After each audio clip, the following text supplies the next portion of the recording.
السلام عليكم ورحمة الله تعالى وبركاته.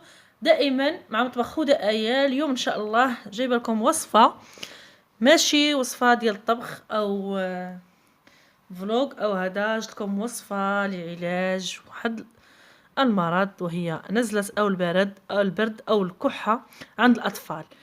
الوصفة اليوم كتعلق بالأطفال، لأن كاع الناس اللي عندهم وليداتهم صغار اكيد كيعانيو بزاف من الامراض ديال الاطفال الصغار. بالنسبه لي انا فاش كتمرض بنتي او فاش كان ولدي صغير كنحس براسي انا اللي مريضه. علاش؟ حيت انا ما كنعرفش شنو كيضرهم ملي كيكونوا صغار، ما كيقدروش يعبروا، ما كنعرفوش شنو المرض ديالهم او لا شنو يعني منين كيشكيو اين عضو بالذات اللي هو مريض. بالنسبه للابنه ديالي عانيت من الكحه كباقي الامهات. دائما كنبدلوا البرد، هاد الجو كنبدلوا لهم الحوايج، كنديوهم الحمام كيبداو يكحوا لينا. بالنسبه لهاد الوصفه انا جربتها هذه مده ديال سنتين او اكثر، يعني البرد اللي فات وهذا البرد، ووافقتني 100%. نصحت بها بعض العائله ديالي، واليوم فاش جيت نحضرها لبنتي شخصيا ارتأيت انني نحضرها معاكم. وصفه اللي سهله وبسيطه وكتوازي مشروب اللي كيتباع في الصيدليه او كتكون المفعول ديالها احسن منه بكثير بكثير بكثير. الوصفه هي كالتالي باش ما نطولش عليك. الوصفه هي وكالتالي، ما كنحتاجو فيها حتى شي حاجه. كنحتاجو اللفته، هاد اللفت الابيض اللي غسلتها مزيان نظفتها، كنحتاجو لهاد اللفت الابيض ومعلقه ديال السكر وواحد الكويس باش نزكيو هاد الفيته ديالنا تبقى هكذا زاكيه. على بركه الله ندوزو الطريقه ديال كيفاش كنخدمها. كنعتذر غنجيب واحد الموس اللي غادي نخوي به وانا معكم. صدقوني اكيد هاد الوصفه غادي تعجبكم وغتنال الاستحسان ديالكم، لان غتلقاو عليها نتيجه، ماشي غير مجرد كلام. غادا تكون ان شاء الله نتيجه اللي غادا تريحكم. بصراحه كنت كنفتحها من هنا، ولكن هذا كيبان لي رقيق، غادي غير نقاد لها السطح ديالها على من توقف. غادي نحاول تكون فتحها من هنا.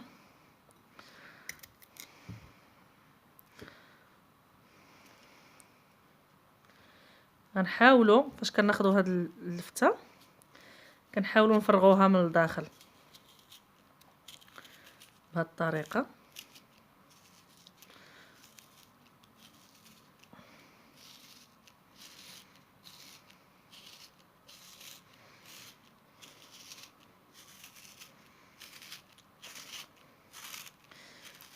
اكيد اللي غادي نقول لكم انها وصفه مجربه. كما كتعرفوا انا ماشي دكتور او صيدليه او عندي شي حاجه في هذا المجال، ولكن احنا الطب البديل كنسمعوا الناس شنو كيستعملوا. انا نصحتني بها غير واحد السيده وبقيت كنجربها. اللي ما عندوش باش يفرغها يدير غير موس عادي.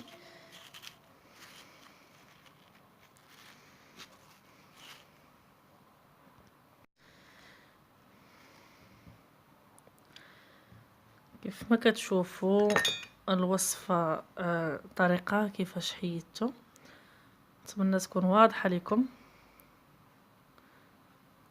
فرغتها من الداخل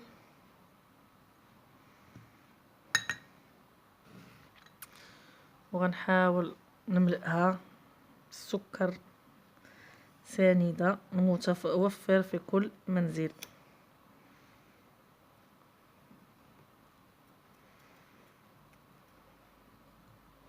تأكد من أنها مملوءة.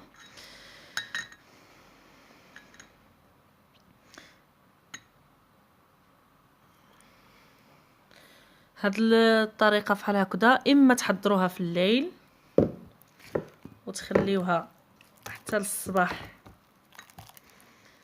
عاد تعطيوها لوليداتكم، اولا نجيبوا السلوفان بحال هكذا فيلم اليمونتير، غير باش ما تسرب لها حتى شي ميكروب او جرثوم او شي حاجه، تبقى نظيفه ومعقمه.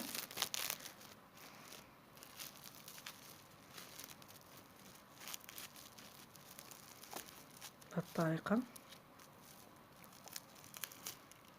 نتمنى تكون الطريقه واضحه. غادي نخليوها لمده ديال 12 ساعه. غنديروها في واحد الكاس هكذا باش ما تسيحش لينا، لان في الصباح ان شاء الله او غادي يدوز على الاقل واحد المده ديال 4 ساعات غنلقاو هاد السكر سنيده، ولا عباره عن محلول للشرب كانه داك السيرو او محلول الشراب اللي كيتباع في لا فارماسي. نخليوها هكذا واقفه، نحاولوا نوقفوها في شي حاجه. انا دائما كنديرها في الكاس ونحطوها في الثلاجه غير لتحت. لا بديتو تلاحظوا معايا بدا داك السكر تيفزق، هانتوما كتشوفوا بدا كيفزق، يعني راه يبدا يتحضر المحلول. وان شاء الله في الصباح، دابا انا الليل جيت نحضرها لبنتي وقلت نشاركها معكم. الصباح ان شاء الله غادي تشوفوا كيفاش غادي يصبح وكيفاش غادي يكون المحلول ديالنا ان شاء الله. عاد نعطيه لبنتي ان شاء الله.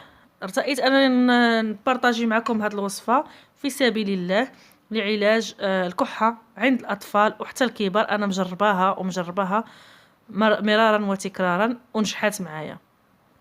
ماشي هذا ما كيعنيش بان ما كنستعملوش ادويه ديال الصيدليه، اكيد كنستعملوها. كاينين شي حالات اللي كيكونوا حرجه وكنضطروا احنا اننا نستعملوها، ولكن الوليدات الصغار راه ما كيبغيوش لينا هاد المحاليل ديال الشرب الا كانت حلوه او منكهه بشي مذاقات اللي زوينه، او لا كيشربوها المره الاولى الثانيه ما كيبغيوش، كيستعصى علينا اننا نقدموها لوليداتنا. هذه كنولي نحطها، ناخذها وكنديرها في معلقه وكنعطيها، ما كتعرفش بانه محلول، وكيكون حتى المذاق ديالو زوين، وحتى التاثير ديالو المفعول ديالو تتكون النتيجه رائعه. يعني من الاستخدام الاول او الثاني كتبان النتيجه ديالو. نتمنى نكون فدتكم، ونقول لكم تصبحوا على خير حتى الصباح ان شاء الله، وتشوفوا كيفاش غادي يصبح المحلول ديالنا.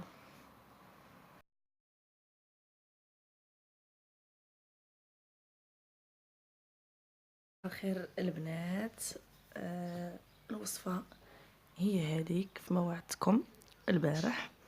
الوصفه ديال الكحه اللي كنستعملها لبنتي وممكن تستعملوها لاطفالكم كذلك بكل امانه وصدق. اكيد انها غادي تنفعهم بزاف. بعد ما لويتها البارح في السلوفان وخليتها معكم ما قصتهاش، راه كيبان لكم. كنتمنى تكون الكاميرا واضحه.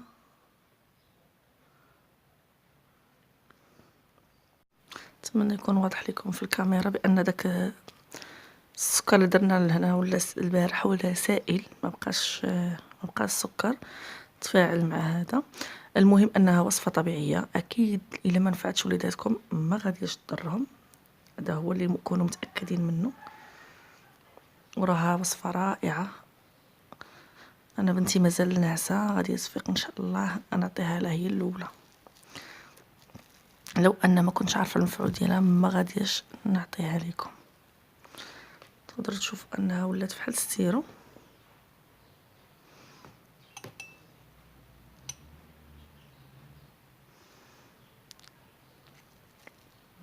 مازال فيها.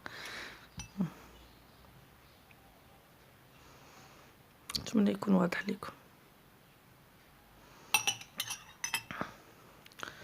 وكنقول لكم بالصحه والراحه، ولا جربتوا الوصفه اكيد ونالت اعجابكم وراقت يعني الاطفال ديالكم وكانت النتيجه حسنه، وانا متاكده ان النتيجه غتكون كما انا نفعت بنتي غادي تنفع وليداتكم.